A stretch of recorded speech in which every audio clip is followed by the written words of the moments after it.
we're doing through what I call the biological computer is receiving and transmitting information, interacting with this field, what I call the cosmic internet. Think of it like a cosmic Wi-Fi field. And as we do so, we appear to be in a world, but we're actually only decoding it. Just like the computer decodes information from the tower onto the screen in a very different form. So what video games are doing, virtual reality video games are doing, is hacking into that process. Through the gloves, they are hacking into the feeling sense. From, of course, sight and sound, they're hacking into those 5 sense decoding processes of the body. And what they're doing is feeding them other information to override what they would normally be decoding in the world that we call real, bizarrely, really. And so suddenly, people can be taken, and they're getting more and more sophisticated now, these virtual reality games, into a world that is being decoded as if it's real. You'll see people reacting and stuff with the headsets on to nothing more than information being fed to their senses for them to decode into a fake reality. Well, here's a question. What if that's what we were doing? Decoding a fake reality. Which comes back to my question about, is the Earth flat? Is there an Earth? How would we know? How does the computer know what's real on its screen? How do we know? We're experiencing this reality which appears to be so solid but isn't. Well, there's a fake for a start. And we decode into a sense of reality whatever's in the information field, just as the computer does. Change the information, you change what's on the screen. And so, if we live in the equivalent of a computer simulation, and I strongly suggest we do, and indeed there are science projects, mainstream, well, open-minded mainstream studies around the world now into that question. Is this a simulation? Is this like a video game? As you know, some physicists have pointed out, the physics of our reality is the same basically as the physics of a computer game. And so the evidence is moving towards that all the time. So here's a question. He who controls the simulation controls the information that we're decoding, controls the sense of reality of who we are, where we are, and what the heck's going on. So, press enter. Oh, the Earth is round, mate. Look, I mean, you see it from space. Press enter. Well, look, everyone knows the Earth's flat. Look at it, you can see it from space. It is that simple. And it's only when we get into these deep questions about reality itself and the actual world that we're living in, or decoding to believe we live in. These are where the answers lie, because this is where the rabbit hole eventually leads. So these questions, these certainties that people have, so that when people like me come and question the certainties, oh, you're mad, everyone knows that. Well, how do you know that? Well, I told it at school. Yeah. And where else? Well, to tell it, the media say so. Yeah. Scientists say so. Yeah. Um, ever thought that that information that you're getting from all these people was coming from the same source? Indeed, from the same hoax. People who, in these various professions, say this is how it is, are caught in the hoax, are caught in the fake reality like everybody else. Most of them genuinely believe what they say because to them it's real. But when you start to look at reality in a deeper way with an open mind, when you start to see the process of how we um, decode reality and experience reality, then these big questions start to demand answers. What is this place? Is this world that we are decoding real? Or is it click, click, enter? And if so, who is doing the click, click, enter? I mean, years ago, bloody lot of years ago now, in the 1950s, the London Planetarium opened. And I was living in Leicester. I was born in Leicester in the English Midlands. And we never had any money. We lived from week to week. But one day, like, what? My father came down on one of these bank holidays.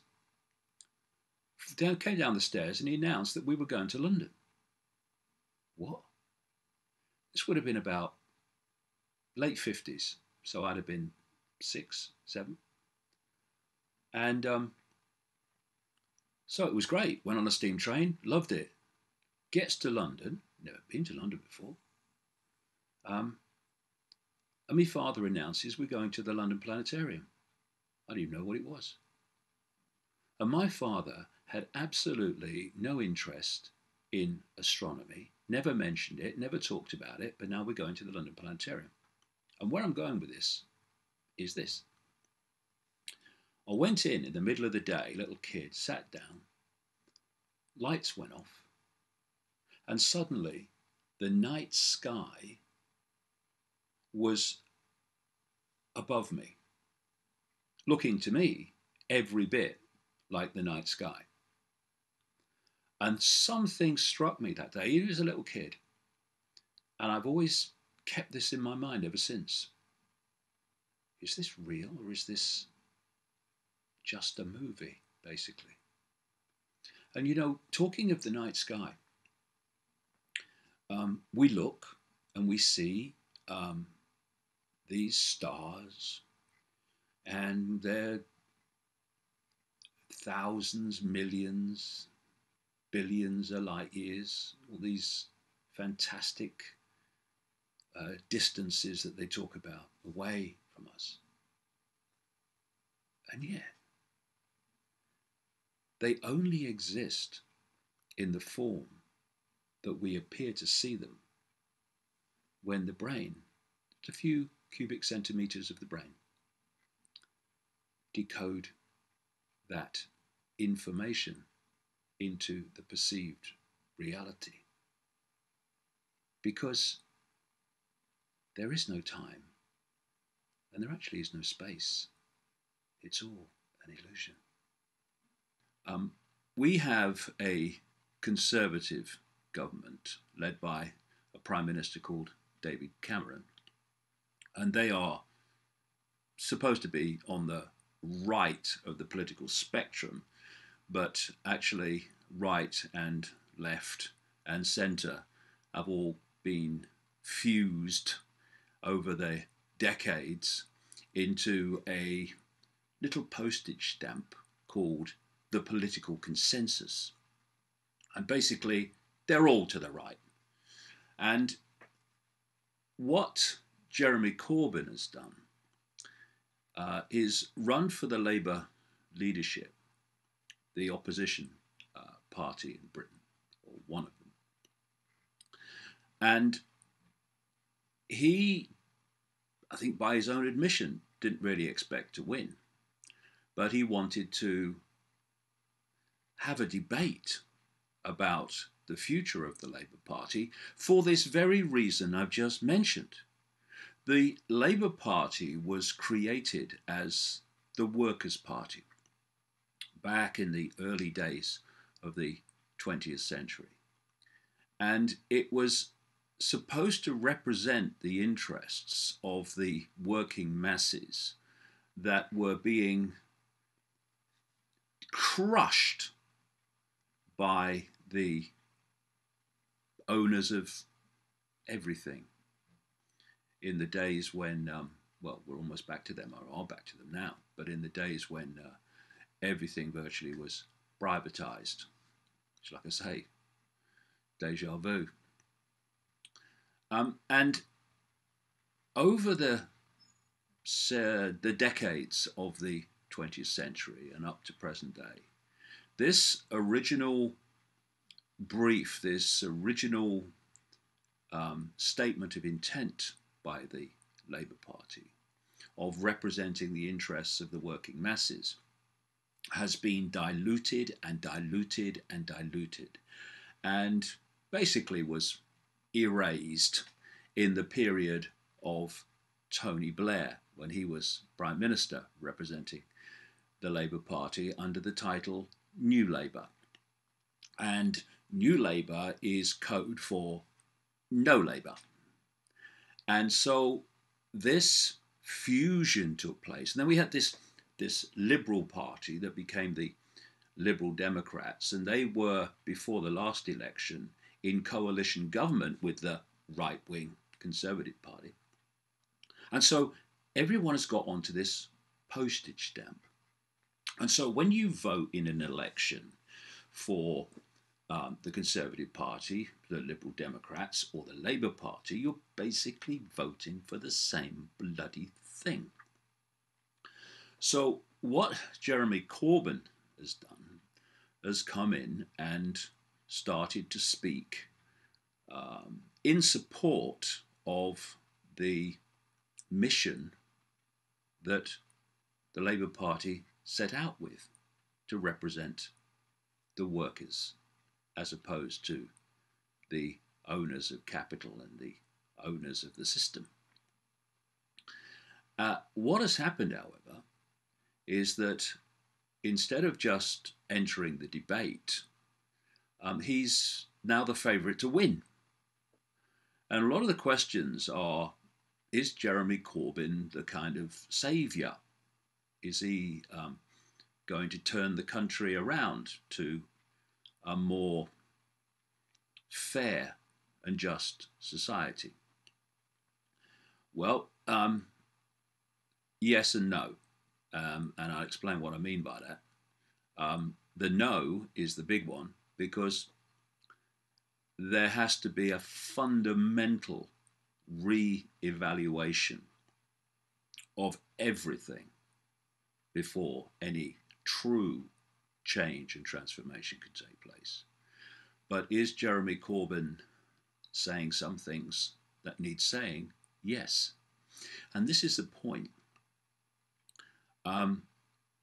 People are saying of Jeremy Corbyn that if he gets to lead the Labour Party, then the Labour Party will never again be a party of government. It will destroy the Labour Party. Now here's my point.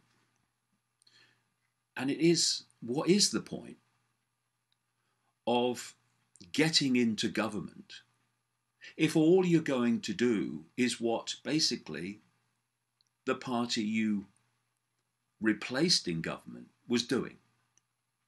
What's the point? Well, the Labour Party's in government now, yeah, and it's going to do exactly the same as the Conservative Party did before. So what's the point? Nothing's going to change, because there's no debate, because the consensus says this is how it is, and everyone says, well, basically this is how it is, despite a bit of rhetoric to try to give the illusion of choice. And you look at the United States example. They've got two parties. more than 300 million people, and they have a choice between two parties actually run by the same and controlled by the same people.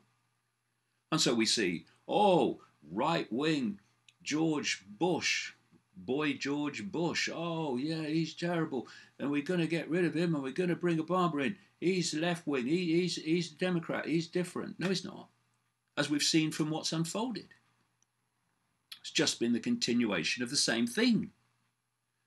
And so on that basis, the emergence of Jeremy Corbyn as a voice giving a different angle on things, like the opposition to austerity, which is nothing more than crushing the people, like they were doing that in the days that actually triggered the emergence of the Labour Party. And it's putting another point of view to challenge this manipulated, engineered consensus.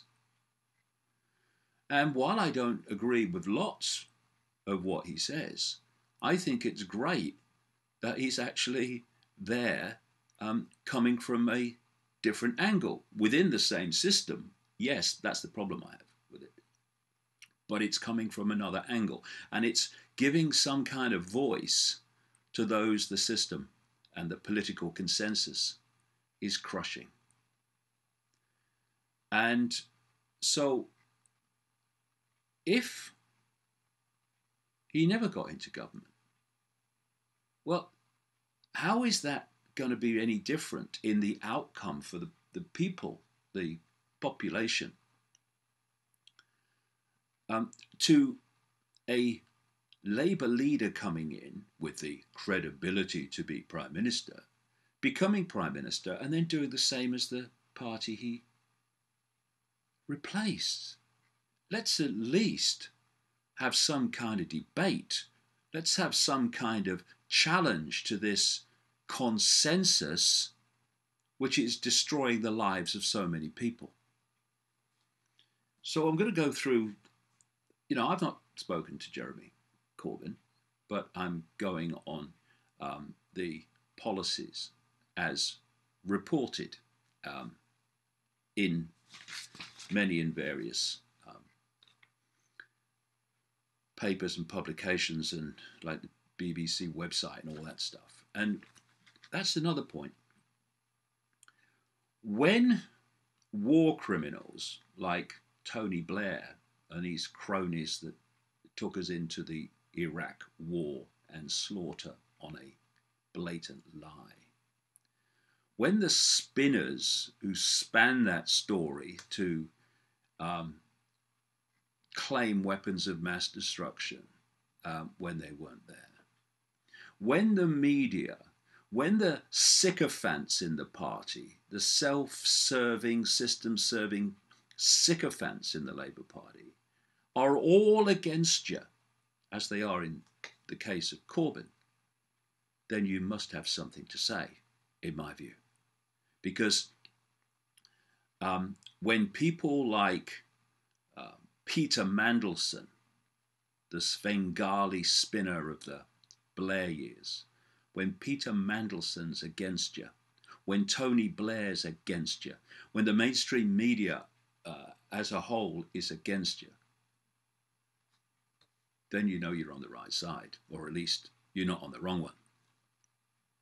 Information source, that technologically generated information source, can be attached, connected to human thought and emotional processes, and thus feed information into the human individual and collective mind that dictates perceptions, thoughts, and emotions.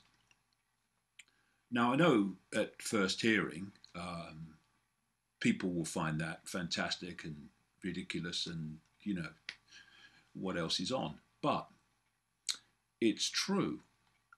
And I've been researching this a very long time. And to understand the depth of the human control system and where it is planned to go through what we call the transhumanist agenda, you have to open your mind to many things, and you have to go deep into the realms of the nature of reality.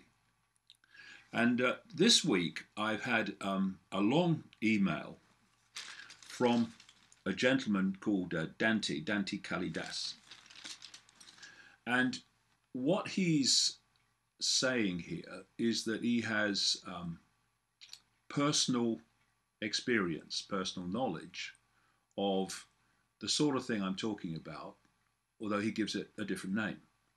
And I'll just read you some of the information from the email so you can see how in context it is with what I've been saying all these years about this technologically generated sub-reality designed to become the reality perception source of the human individual and collective mind.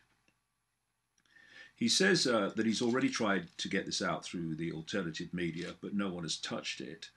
And he says, so AI, artificial intelligence, and what I know and how I know it. I speak of the government's New World Order putting an astral net in place, David, for monitoring the masses all across the world. Now, that's a very good description of it, what I'm talking about with this technologically generated sub-reality, an astral net.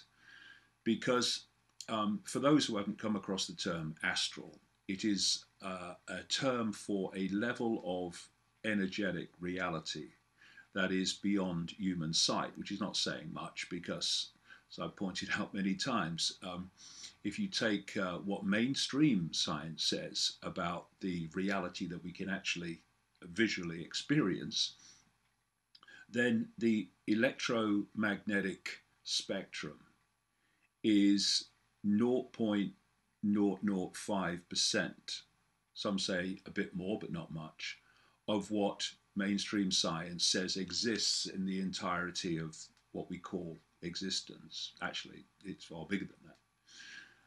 And therefore the frequency band of the electromagnetic spectrum is far smaller than even they're saying in relation to what actually exists. But when you think of that, 0.005% of what exists is the electromagnetic spectrum. This is mainstream science. And visible light, what science calls visible light, which is the only frequency band that we can decode into a reality we can see, is a fraction of the 0.005%.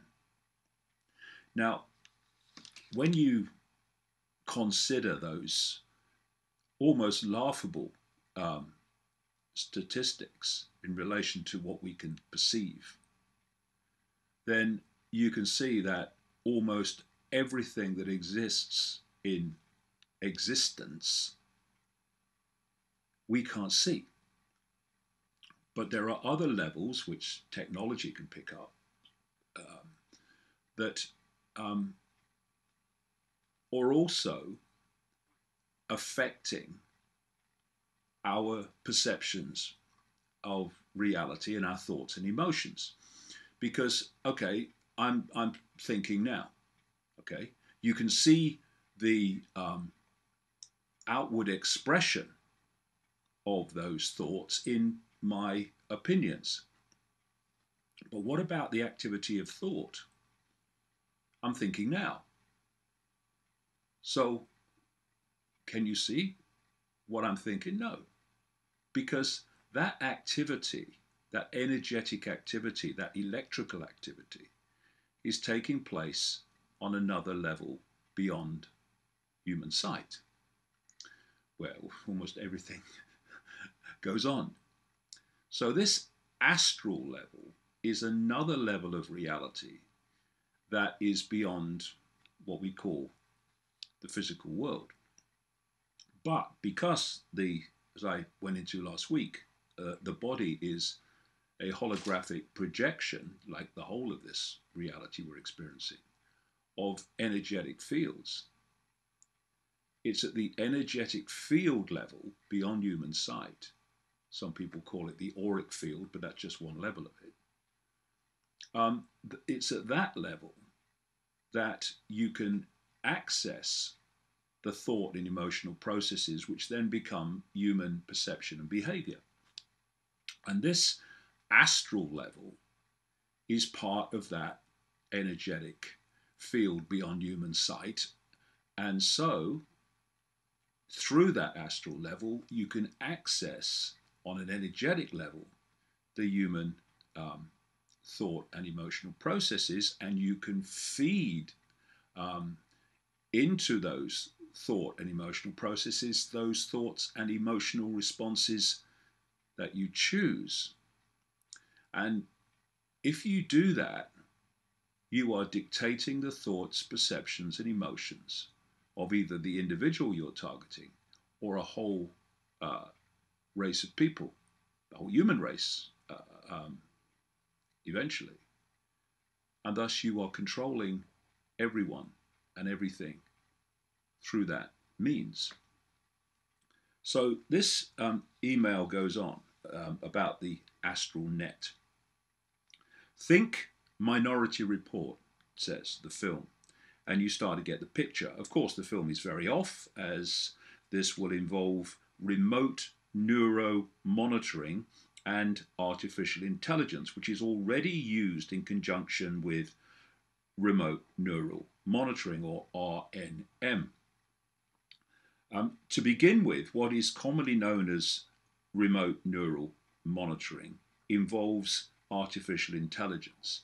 He goes on, Google stock is way up. You might remember in last week's video cast and in my books, I emphasize the absolutely crucial foundation role in all of this, the whole transhumanist agenda of Google.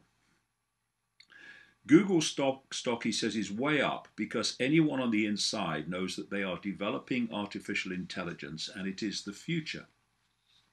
If you are thinking longer than 20 years, people are thinking, that kind of period, well, it's way off, he says. And my estimate is based on how long this has been tested and obvious plans for the elite. Google will be huge. Anyone on the inside knows this. It is the future. The stocks are high priced for Google. And he goes on.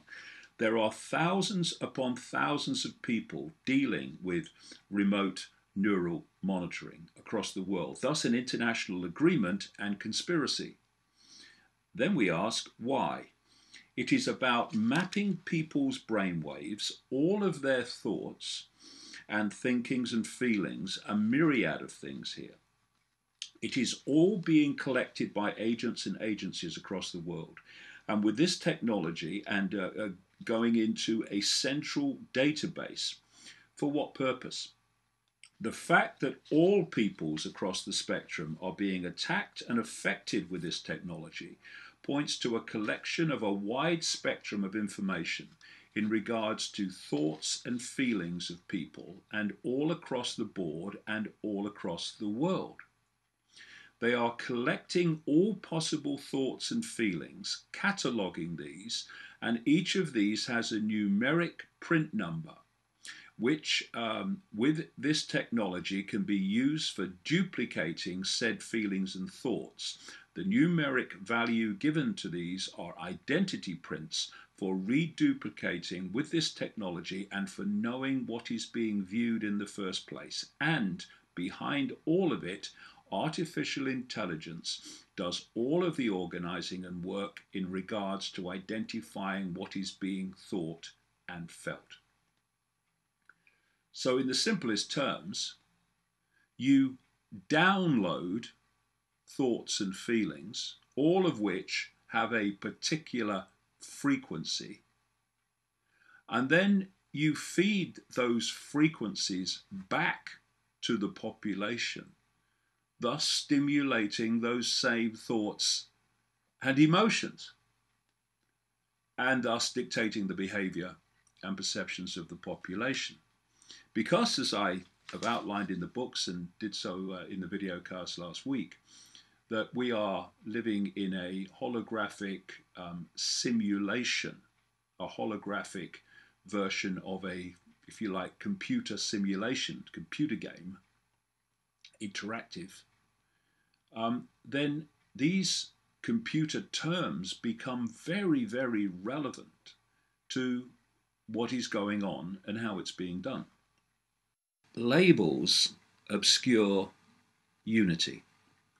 When you start to realize that the labels are overwhelmingly just names, masks, for the same force. And so before I get into the questions in detail, I think it would be good to lay out how the few can control the many. Because when people like me say the world's controlled by a few people, the obvious comeback is that's not possible. There's 7 billion people who can't do that. Well, you can. And I spent a long time when I started on this trail, this journey, putting together the structure of how it's done. Because, you know, you can see the world like a jigsaw puzzle with pieces all over the floor. And what a lot of people do when they're putting a jigsaw together is they try to find all those with straight edges, and they create the frame in which the other pieces go. And the more pieces you put in, of course, the clearer the picture becomes. And looking at how the world's controlled, in terms of my own research anyway, has been very much like that. I asked the question at the start, who controls world events? And then the question was, how is it done? And it's when you realize how it's done that suddenly you realize that it can be done. And it can be done with the vast majority of people, even those involved in the structure, having no idea what they're part of and what they're contributing to every day. And the structure can be symbolized as a spider's web, or it can be symbolized as a pyramid. Either way works. We take the spider's web, first of all. If you think of each strand in the web as being an organization that is either secret, semi-secret, or out in the public domain, which we kind of know about, take each of those organizations to be a strand in the web. And then, in the center of the web, is the spider. And the spider is the force that I've been exposing in my books for a long, long time. And from the spider comes the impetus and the source for the direction of human society. And because it's playing out through this web of endless secret societies, semi-secret groups, and in the public domain, organizations, governments, and agencies, the unity, the unified source is obviously, to the vast majority who haven't done the research, hidden. It seems random. It seems like it's just happening without coordination. In other words, it looks like the pieces in the jigsaw all over the floor or all over the table. They're just pieces. But when you put the pieces together, world events become very clear. There's basically three things that we need to know to understand what's going on. Well, three basic things, lots of things on top of that. One, how is it done? Two, what is the goal, the desired outcome? And three, how do they get us there? There's a fourth, of course, who the hell's doing it, which is what I expose in the books. So, how do they do it? Well, you've got the spider in the center of the web that is dictating policy. Where do they want to take us? They want a world fascist, communist, whichever way you want to call it, Orwellian global state of total control, overseeing a slave population. And by that, I mean almost everyone. It's what I call the Hunger Games society, where you've got the less than 1% dictating events, a police state, merciless police state, which we're seeing unfolding all the time, imposing the will of the less than 1% upon the rest of the population, the slaves. And by that, I mean people who, at the moment, think they're doing well and have got plenty of money and, they've not got nothing to worry about. It's not their problem what it is. Because if you're not in the less than 1%, they want your wealth and your security and your independence as well. And so that's what they want. And how they get us there is by manipulating events from the spider source through this web, so that these unfolding changes in society appear to be, that word again, random. They appear to be unconnected, but they're not. They're all heading in the same direction if you put the pieces together. So let's look a bit more about how it's done. You've got the spider in the center of the web. This is this force that I expose in the books. If you look at the strands immediately around the spider, they are the most exclusive secret societies. They often don't have names because it's much more difficult to uncover things that don't have names. They are incredibly secret and incredibly exclusive. And they interact with the spider. You come out from the spider and you're now into secret societies that we've heard of. The Freemasons, Knights of Malta, the Jesuits, the Opus Dei, and all the rest of it.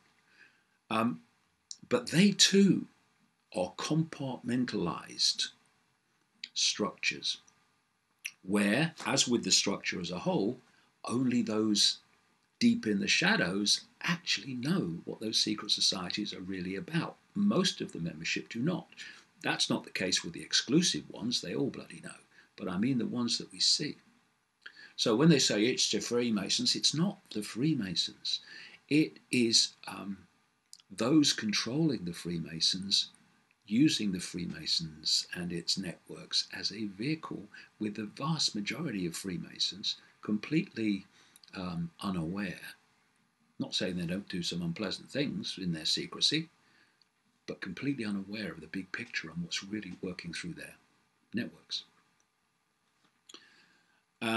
And then, as you come out from the spider through those secret societies that we've heard of, you start to see and meet this, what I call the cusp position, where the hidden meets the seen. Obviously, within secret societies, things are hidden, and with the exclusive secret societies, they're completely bloody hidden. But then you meet this point, this cusp, and that's where you get things like the Bilderberg Group, where they gather politicians and bankers and business people and intelligence people and all these different aspects of the web together to coordinate this common direction for society. Now, some of the people involved in the Bilderberg Group will know the big picture. Most of them won't. Most of them won't. These that come and go to a few meetings and then disappear, they won't know.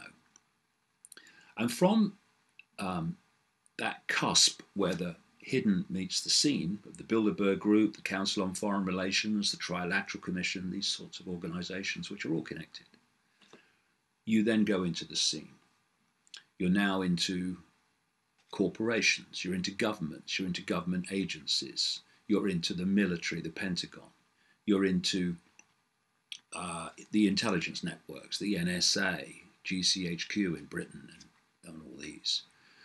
And the policies in the scene that are played out in changes in society, changes in laws, changes in direction, they appear to be coming from the politicians.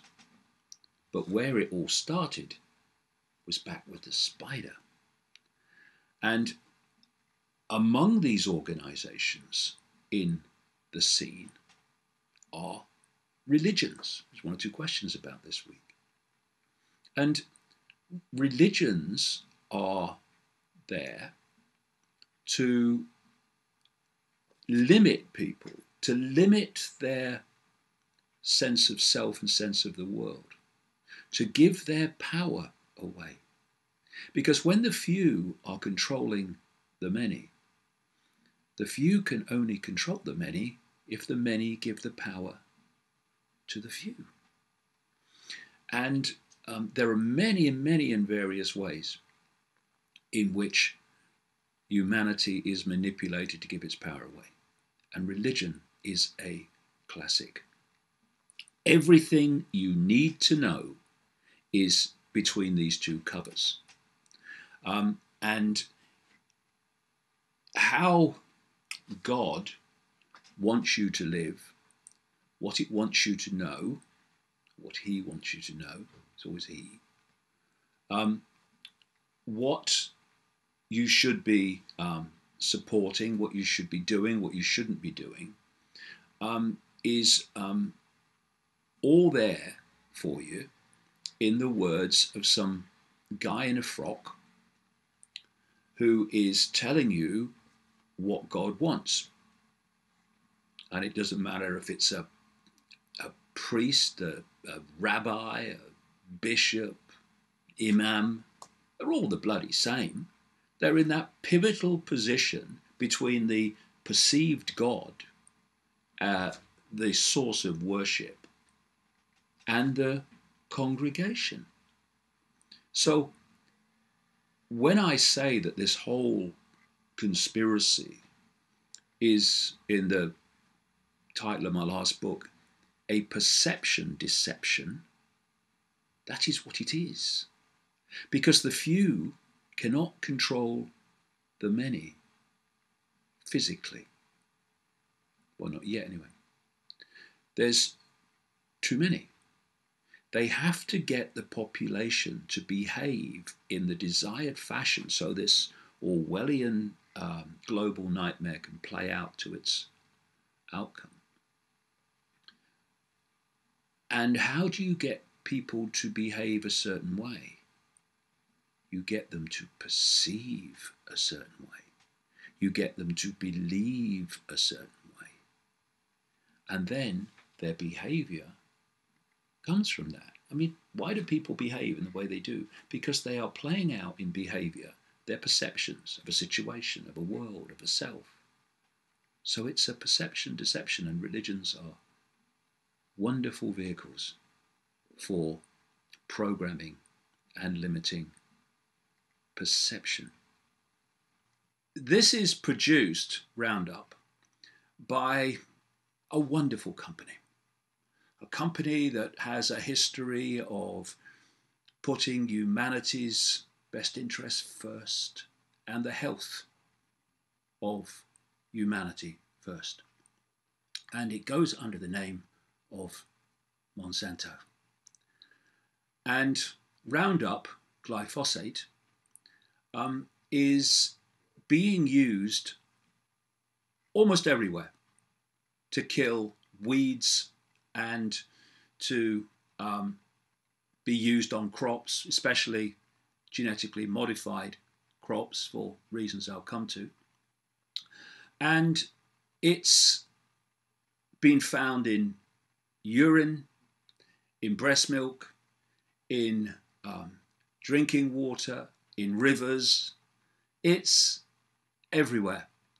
And we live in an extraordinarily and increasingly toxic world. Not because the world itself is turning toxic, but because those dictating to human society are making it so for their own agenda and in what they perceive as being their own best interests. So I got a reply back from the Isle of Wight County Council, and it said the following. In response to my question, how long has Roundup, glyphosate, been used by the council here? Island Roads, that do this stuff for the council, at least in part, have been using glyphosate since April the 1st, well, that's bloody appropriate, 2013. And prior to that, it is believed that the Isle of Wight Council Highways Department used it since at least 1980. Well, we're well sodding poisoned here by now then. What is it used for? It's used for the control of weeds on hard and soft landscaped areas. In what locations? It's used predominantly to kill off weeds in pavements and curb lines, and only treat what can be seen growing during the application. And this is when you see people going along with backpacks, spraying, and even on these quad bike things, spraying as they go along. You know, any people about? Don't know. Does it matter? How often is it used, I asked. Island Roads have informed us that they carry out 3 applications of glyphosate island-wide, treating the hard paved areas of the network. 2 weeks is left between each application to ensure that weeds have not been missed. Soft landscaped areas, these are only treated if required. Pew. What is the method of delivery? Island Roads use 2 delivery methods. One is done manually with a knapsack sprayer. Shh, excuse me, darling, can I go past? Thank you. Shh. And one is done using a quad-mounted pressure sprayer. I've put in another Freedom of Information request asking about the use of this stuff in colleges and schools and parks and other public areas, and I know that happens around the world, but I've not had a reply to that yet, but I await with bated breath. Now, here we have a situation where public areas of the Isle of Wight, and this is not just the Isle of Wight, this is places galore in Britain and around the world, America, massive use of it in America. Public places where this poison, which is designed to kill things, is sprayed around so people can quite possibly come into contact with it directly, or they can breathe it in, or whatever. And there are many other ways that it can get into the human body. And here I have just a few things on a list from an internet article here by the Organic Consumers Association that is detailing those health effects that have been connected to glyphosate and what is known in its trade name, Roundup. Alzheimer's disease, birth defects, autism, brain cancer, breast cancer, cancers of other kinds, digestive disease and gluten intolerance, chronic kidney disease, colitis, depression, diabetes, heart disease, inflammatory bowel disease, leaky gut syndrome, liver disease, multiple sclerosis, non-Hodgkin lymphoma, Parkinson's disease, pregnancy problems, infertility, miscarriages, stillbirths, obesity, reproductive problems, respiratory illnesses. And despite all that, and despite the fact that the World Health Organization has recently suggested that this stuff could well be a cause of cancer, the Isle of Wight Council and others around Britain and so many others around the world are spraying this stuff in the bloody street. Now, how many people on the Isle of Wight alone, through all this period where they've been doing this insanity, have been subject to those diseases and other health effects, and they go to the doctor or they go to the hospital, and of course, no possible connection is ever made. Oh, you've got this, you've got that, you've got the other. What's caused that? Well, I don't know. It could be, yeah. And it could be that. The evidence suggests that on so many occasions it will be that. But no. We're told it's safe. And government departments and council departments accept it's safe because they get their decision making in terms of what is safe and what is not from official sources. And official sources and the biotech industry are so often one and the same. Here we are dealing with a company in Monsanto that is producing this stuff, and against a background of shocking history of producing lethal chemical concoctions and potions that cause mayhem and eventually, in many cases, are banned. So that's how bad they must be for the authorities to actually ban them. We've had things like PCBs and Agent Orange. Agent Orange was the infamous, notorious, super deadly herbicide produced by Monsanto, which was applied in Vietnam to kill the foliage so they could get at people to kill them. Well, when they did that to the foliage, they didn't really have to kill them anymore, because either immediately or cumulatively and later in life, their death certificate was already signed. It is estimated, and I would suggest these are massive underestimates given what happened, it is estimated that Agent Orange, produced by Monsanto and sprayed in Vietnam by the people who only want the best for the world, it's estimated it cost the lives of 400,000 people, caused 500,000 birth defects, and has caused health problems and effects for another million people. All these decades later, they're still trying to get rid of it. But despite doing that, despite the PCBs and all these other things that have caused such mayhem, councils like the Isle of Wight and all these others, government departments, are quite okay with spraying this poisonous potion called Roundup glyphosate in public areas It's madness. Increasing numbers of countries, not enough for sure yet, are now either banning these things or talking about banning them or having some kind of debate about banning them. And we're going through the process now of well, this is what happens, okay? You've got something that's poisonous because it's meant to be poisonous because it's meant to kill things, right?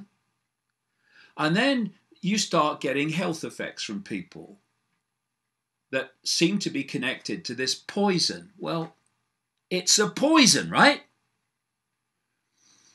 And then you have this debate where people, academics and government departments and politicians say, well, do you think that this poison could be poisonous? Well, we can't just get rid of it and ban it. I mean, where's the evidence that this poison is poisonous? And so instead of saying, well, in case it's poisonous, we're going to get rid of it, or we're not even going to allow it on until you've shown us, Monsanto, that it's not damaging to human health, then when you've really shown us beyond doubt, then we might let you use this stuff, whatever you're coming up with next. But the opposite happens. Yeah, use it. And if it kills people, well, we'll have to ban it.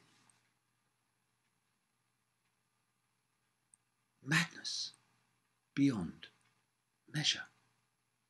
Entities in the unseen to humans is virtually everything that exists, because all that we can decode into a visual world is the most laughably tiny frequency range that scientists call visible light.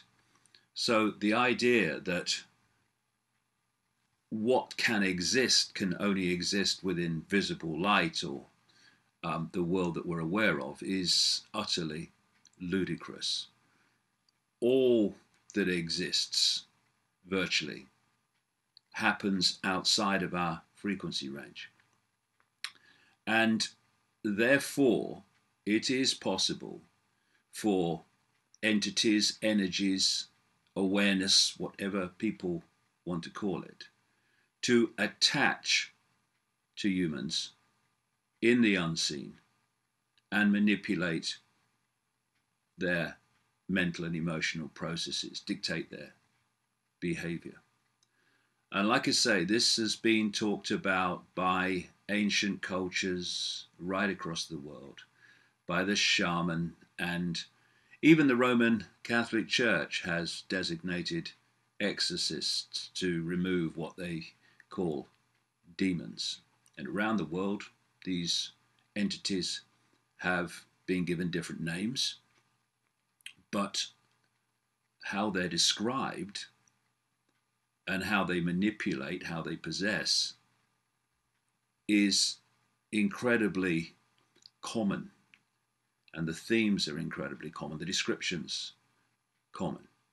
And I'm doing the possession subject this week because somebody sent me a piece of writing from someone who's known as Rumi. Rumi is a 13th century Persian poet, Islamic scholar, theologian, and Sufi mystic. And note that, 13th century. And yet what is described is what is described today in investigations and experiences that people have in relation to what is known as demonic possession. And Rumi said this: when a man is possessed by an evil spirit, the qualities of humanity are lost in him. Whatever he says is really said by that spirit, though it seems to proceed from the man's mouth. When the spirit has this rule and dominance over him, The agent is the property of the spirit and not himself. His self is departed and he has become the spirit. And this is the recurring theme that you can chart throughout human history. And like I say, different cultures give these possessing, manipulating entities different names. The Islamic world, in fact, it comes from the pre-Islamic world, call them jinn, where we get genie. They are called archons by the pagan Gnostic people. They're called flyers by Central American shaman, Chitahuri by the Zulu legends, and so it goes on. And I've been researching this a long time, and the common themes are extremely compelling. And then you come into modern times, and the same themes occur. And it's going to have to dawn on people eventually that these entities exist, that the world that we think we see is a tiny, tiny fraction of what exists, and that our reality is being manipulated in many and various ways, not just through direct possession, by entities that we can't see, but certainly impact upon people's mental, emotional states and therefore their behavior. And some of the ways that these entities are described is they're so close to each other. For instance, the jinn are described as being made from smokeless fire, whereas the Gnostics said that the archons were made from luminous fire. Wherever you look, the common themes are there to see. And it gives a much greater fix and perspective on so much that goes on in the world and so much that happens to people when you realize that not only are we not alone, but that which is with us does not necessarily have to arrive in spaceships and flying saucers. It is actually energy. Think of the genie that can go in the bottle as energy in the stories, and then come out and take form. This is what is possible when we get our heads out of this obsession with form, obsession with the physical that isn't actually physical. It's just a holographic illusion, as I've talked about in other video casts and at length and in great detail in the books. So when we talk about people being possessed, their body is possessed, well, that's not really the case if you take the body to be what you can see, what I would call the hologram. In the unseen, although the unseen to human sight, but it's able to be photographed by technology now, we have a number of energetic fields which go under names like the auric field, which some people who have a greater spectrum of visual possibility, they can see these energetic fields, and like I say, you can photograph them technologically as well. And we call the people that can see them psychics and other names. But that auric field, which interacts with what we perceive as the body and can dictate mental and emotional states, that's the level that these energetic entities, these jinn, these archons, these whatever name is given around the world, that's the point where they make the connection. And, you know, a lot of ridicule that's come my way is the fact that I talk about shape shifting entities, shape shifting people. And the reason that people in such large numbers go, hey, that bloke's mad, is because they're thinking physical. And what they say is, um, you can't shift from a physical body to another physical body. No, you can't. Pushing on an open door, mate. But this is the point. The body's not physical. It's illusory physical. It's holographic. It's a projection of energetic fields into us, the unseen. And so if you think of it this way, in terms of possession, for instance, in the most extreme forms of possession, the facial state, often the body state of the possessed person starts to shift, starts to move. You get hideous faces appearing, what have you. And these have been, like I say, charted through history to present day. And what is happening is that their hologram is shape shifting. Why? Because when these entities, these energetic entities, attach to the human energy field, if it's quite a weak attachment, then the impact upon that person's behavior and emotions can be very subtle. It's difficult to perceive there's anything different. But the more that energetic field, in effect an information field of the possessing entity, attaches more powerfully to the target energetic field, then the more the information contained in the possessing field impacts upon the possessed target field. And as that information impacts more and more, it starts to impact upon the nature of the projection, the hologram. And so suddenly someone looks like they used to look, and in states of more extreme possession, the information in the possessing field starts to change the nature of the hologram. The person, to anyone observing, starts to change. Their face changes. Sometimes even their whole body can change. And what we're looking at, like I say, is shape shifting. And when I talk about people being able to move between one form and another, what's happening is they're moving between one information field and another. And as that information field changes to another, the nature of the holographic projection changes.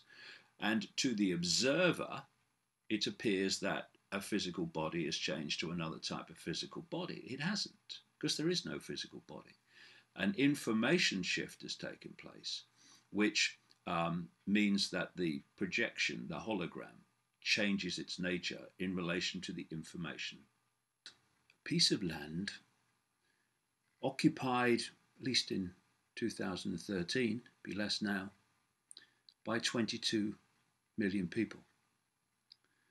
A piece of land that is little bigger than North Dakota. And I'm talking, of course, about Syria. Now, in that country of less than 22 million people now, and little bigger than the size of North Dakota, I'd like to make a list. We have America bombing, France bombing, Turkey bombing, Israel bombing, Kurds attacking, US backed, armed and trained rebels bombing and attacking. We have ISIS bombing and attacking. We have Iran having a military presence there. And now we have Russia starting to bomb that land this week. Very much in the not too distant background is China. And of course, we have the psychopath that is David Cameron, absolutely desperate to get the British Air Force involved also in bombing this land.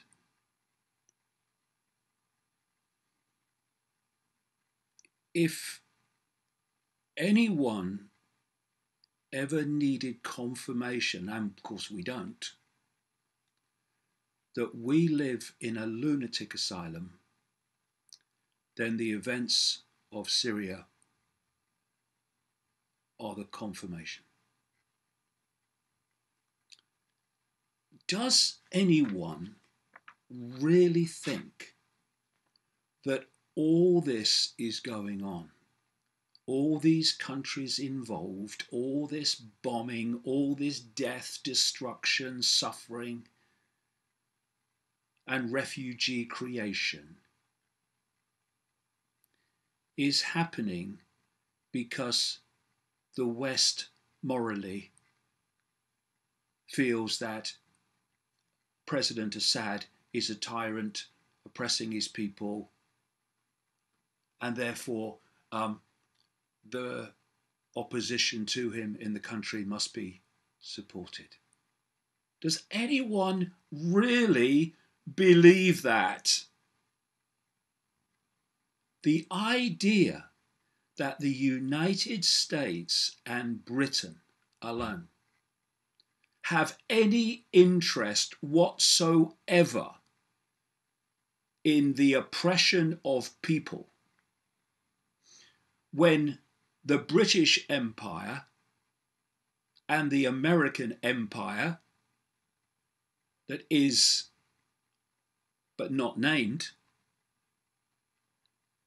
have spent centuries oppressing people all over the world for their own economic benefit and accumulation of power.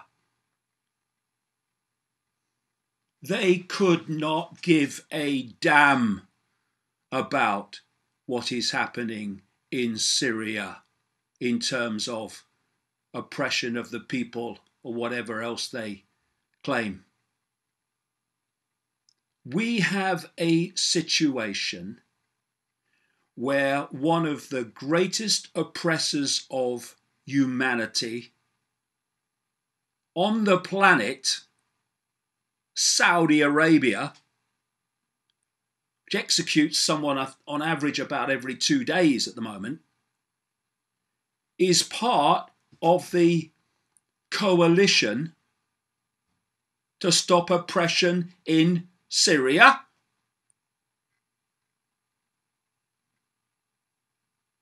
We have ISIS rightly vilified and condemned for the horrors of beheading as a tool of trauma and control and terror. And yet, we have Saudi Arabia beheading with not a murmur from the same moral West. They are bombing mercilessly civilians in Yemen without a murmur from the moral West that arms them and allows them to do it. So, it's pretty bloody clear that the cover story of "We must help the people of Syria" is a load of fricking bollocks. So there's another reason which I'm going to come to in this video cast, and there are many levels to it. I am sick beyond words at the moral hypocrisy of the Obamas and the Camerons and the Blairs and the Bushes and all these others, the Hollands and the Sarkozys, war criminals, the lot of them, psychopaths, who talk about how they must stand for freedom and justice while bombing the crap out of country after country and leaving mayhem and violence behind them.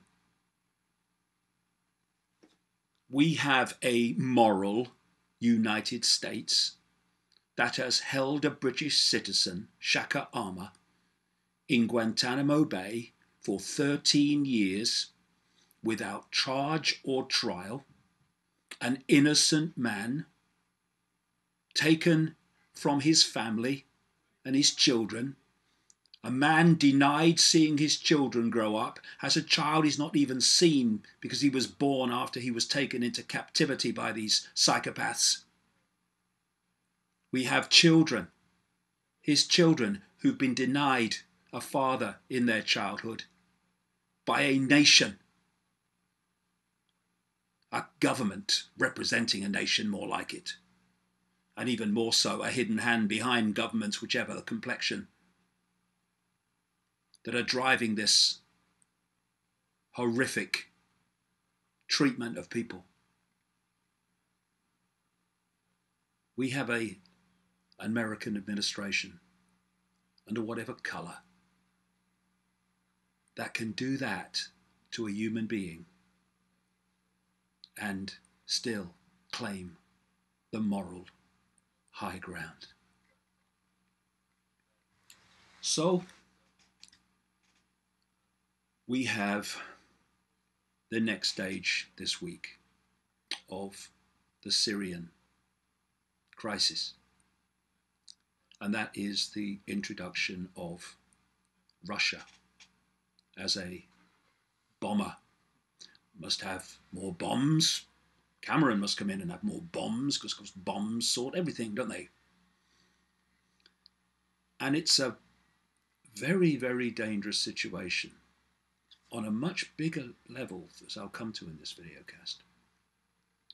Because on this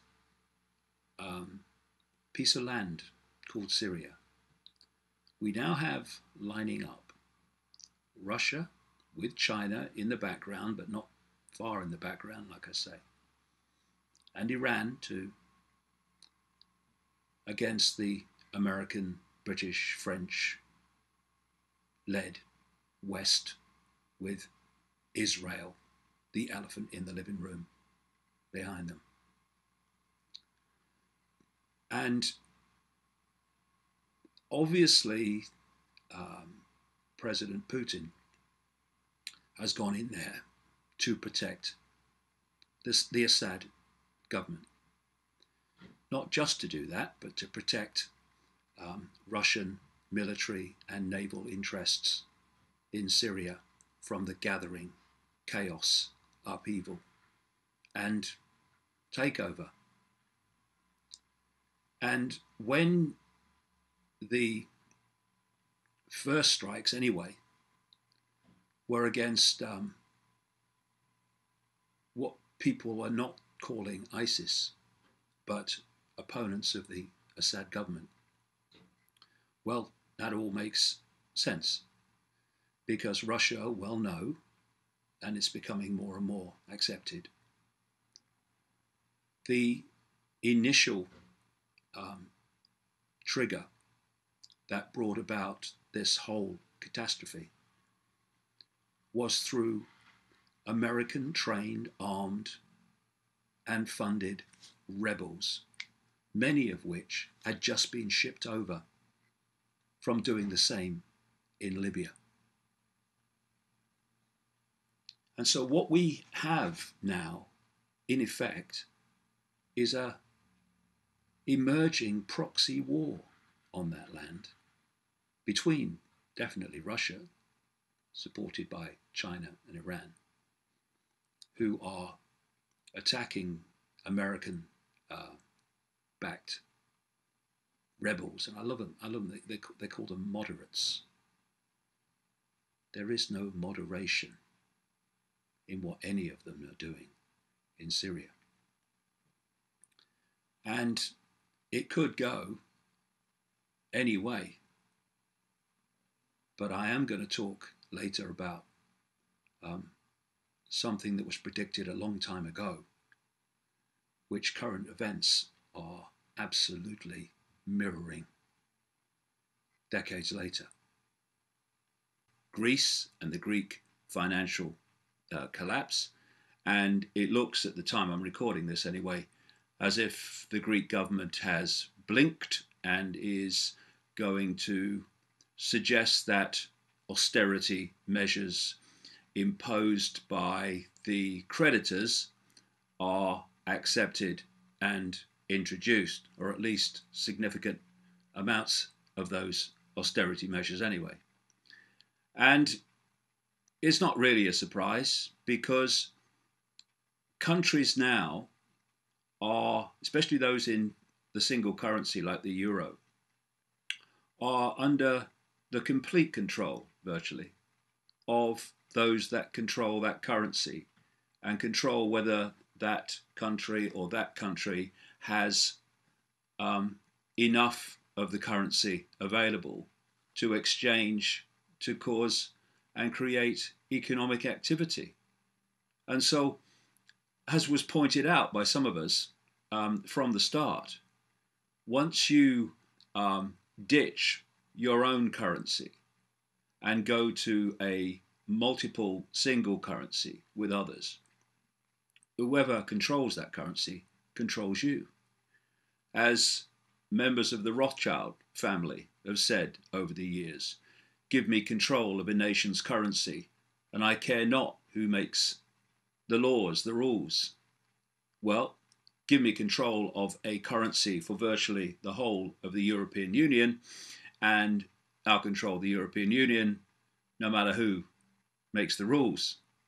And this is the case all over the world. It's not politicians that control and dictate events, it's bankers. And it's bankers and this currency, which I'm going to get to in a second, which decide who has what, who eats and doesn't eat, who has a home and doesn't have a home, who has a job or no job. And it decides the choices in their lives of almost everyone on the planet. Because talk to most people, and if they're not doing what they want to do, the reason they're not doing it is because I don't have the money, mate.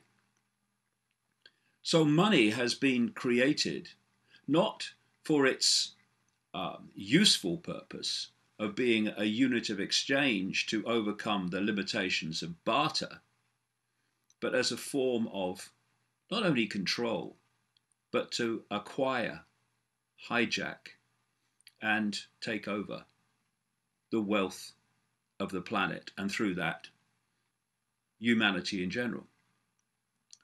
So people say that money is the root of all evil, but that's not what the phrase says. It says the love of money is the root of all evil, and I would add another line to that. The control of money is the root of all evil, along with interest on money. Because money as a unit of exchange to overcome the limitations of barter has a positive contribution to make. But once you introduce interest, for reasons I'll come to, then you have created the vehicle for a very few people to take over the wealth of the planet. So this Greek crisis and the ones in Ireland and Portugal and Spain and Italy and elsewhere are all connected and based upon this money, this currency, whatever name you give it, sterling, euro, whatever. And through this currency, people's lives are controlled.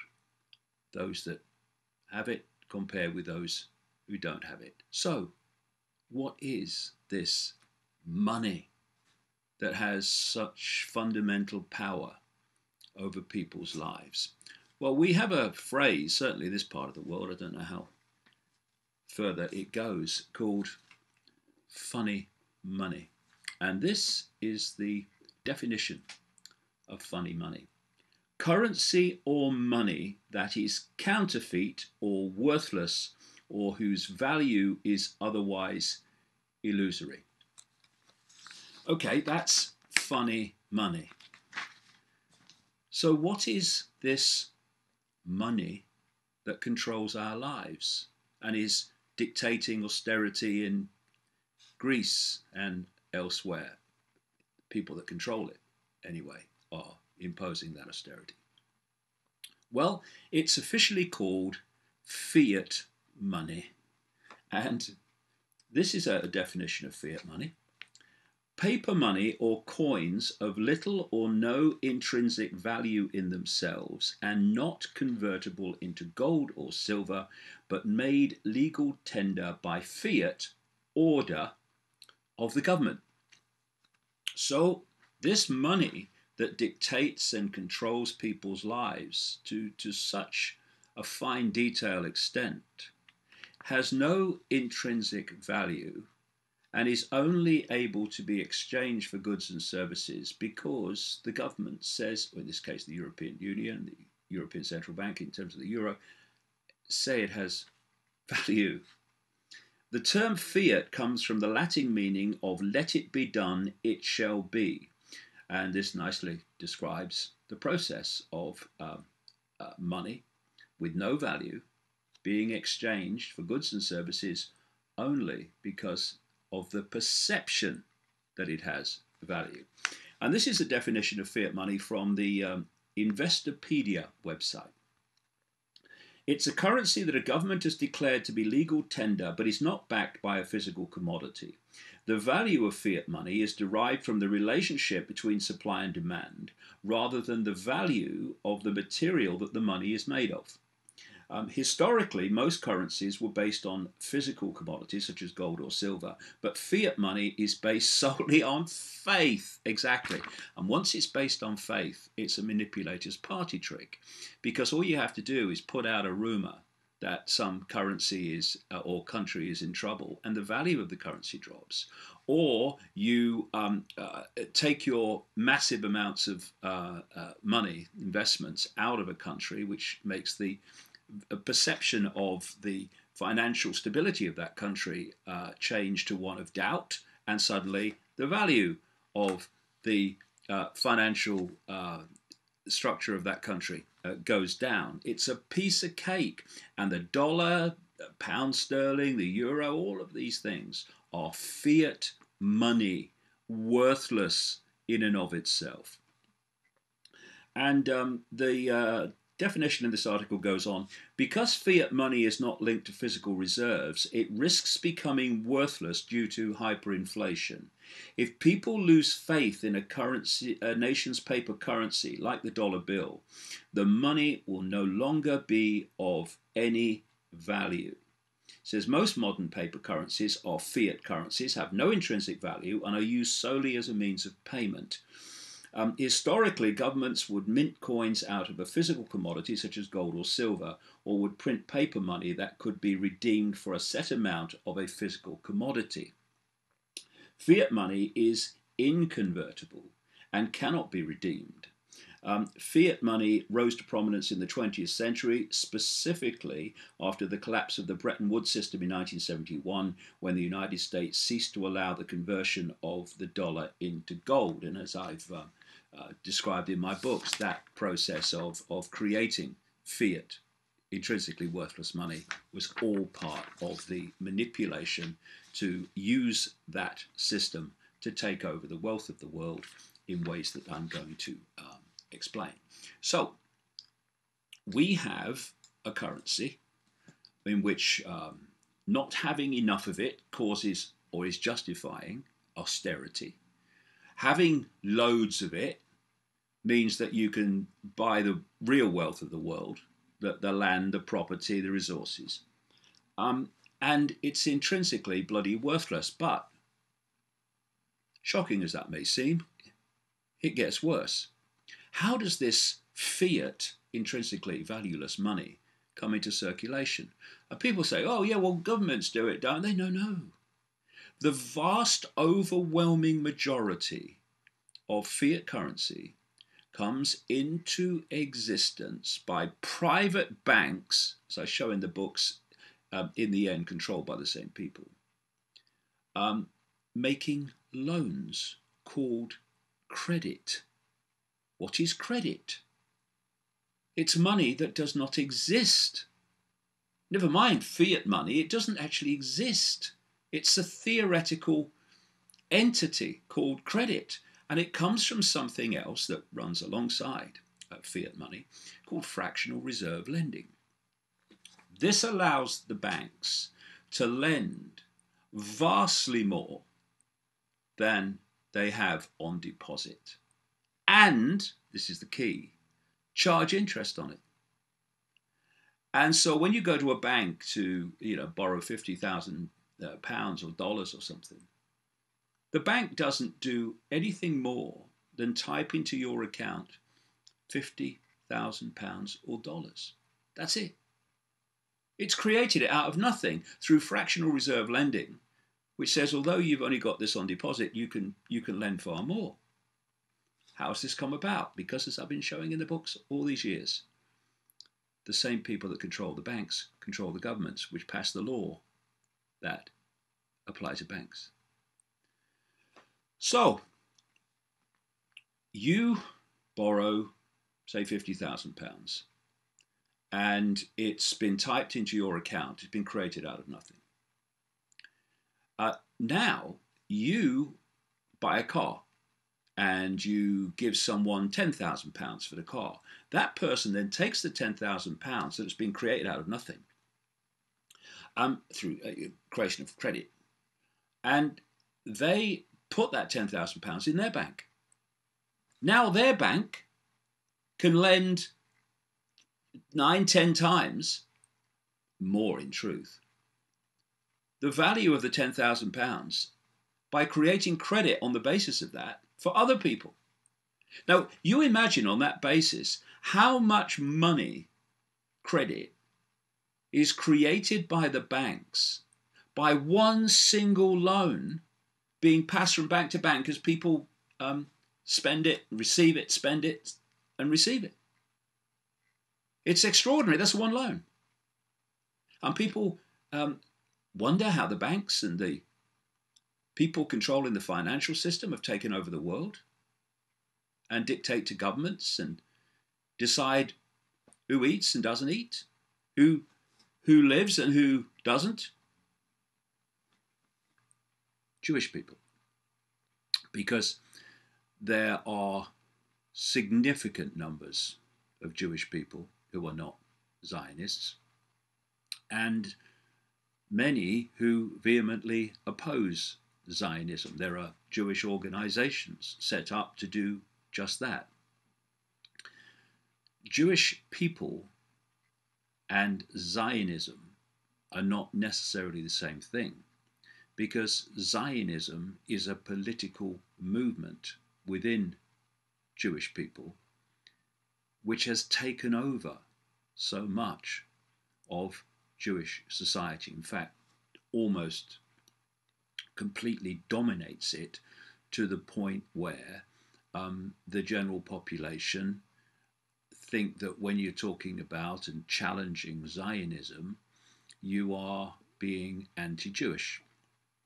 For me, anyone that reads my books about reality will see that, to me, racism and judging people by their body, for whatever reason, is not only grotesque, it's bloody stupid. It's ridiculous. We are consciousness having an experience of a reality through the vehicle to experience that reality.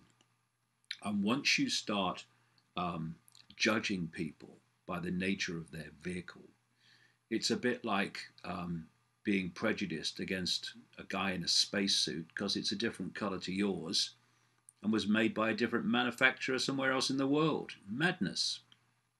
But that's what racism is. It's stupidity and a complete misunderstanding of self, life, and everything.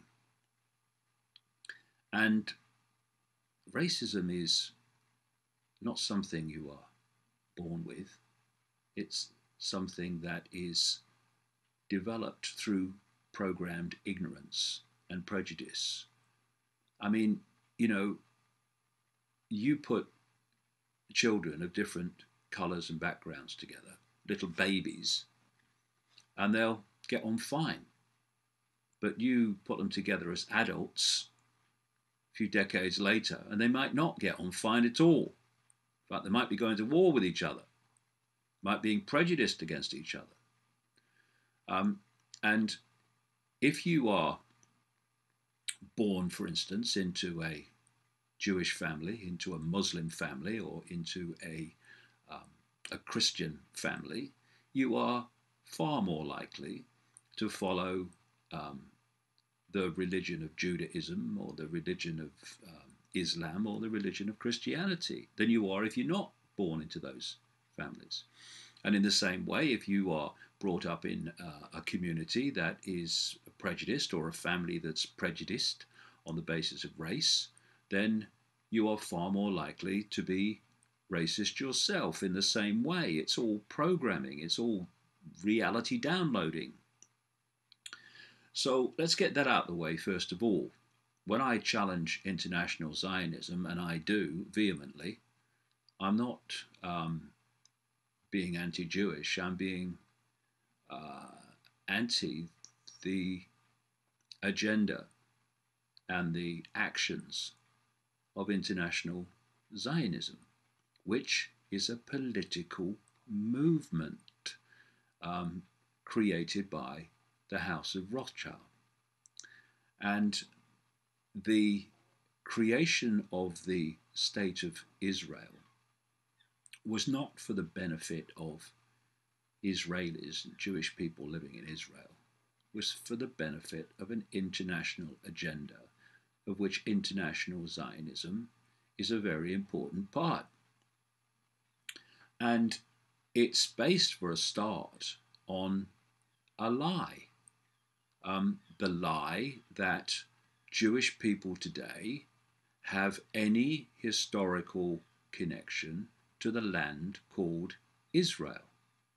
You've only got to look, and I've detailed it in my own books, but you've only got to look at Jewish historians who've produced their research to show that what we call Jewish people today overwhelmingly came from a people called the Khazars in the Caucasus part of the world, around what is now Georgia. And when the Khazar Empire was in place, the Kagan, or king, had a mass conversion to Judaism for various reasons. And you note that the king of Khazaria was called Kagan, and that's why Kagan is such a common and obvious Jewish name today. And when you follow this history, when the Khazar Empire broke up, the people moved northwards into Russia and into the countries that we now would call Europe and Eastern Europe, and then west into Germany. And they were the people that suffered under the Nazis. They were the people after the war that moved, not least thanks to the manipulation of the House of Rothschild, to America, and particularly through the manipulation of the House of Rothschild, to what is now called Israel. And it's based on the idea that the biblical people and Israelites are the same people as Jewish people today. They're not. as even Jewish historians have said and written. So the whole thing about Zionism, which is based on a political movement to create a homeland for Jewish people in Israel on the basis of them having an historical right to it, is bollocks. So the whole foundation of it is bollocks. And what you have is not just a political movement where people call themselves Zionists because they support that philosophy of a homeland for Jewish people in Israel on the basis of an historical lie. At its core, it's a secret society. And it's a secret society that does not have the best interests of Jewish people at heart. They are as much fodder to be used and abused and hung out to dry by the secret society at the inner core of Zionism as any other people. And the way the treatment of Jewish people in Germany by the Nazis was grotesquely exploited by the Rothschilds and their fellow members of this Zionist secret society, was just a horrific example of what I mean. It was exploited to create the long-term goal of a homeland for Jews in Israel, not for the benefit of them, but for the benefit of the Rothschild agenda. You will see the research, I do it myself, and it needs doing, into political manipulation, financial manipulation, manipulation of wars, engineered terrorist attacks, and all that. And that needs to be done. But the bottom line, surely, is to understand the very reality that we're experiencing. What we call life, what we call the world. What is it? It seems, on the face of it, to be very simple. It's a planet, it's a universe, and it's solid and stuff. It's all matter. But when you go deeper into it, actually not very deep, really, to start with, none of that is true. We don't live in a solid world. Quantum physics has shown that for a long time.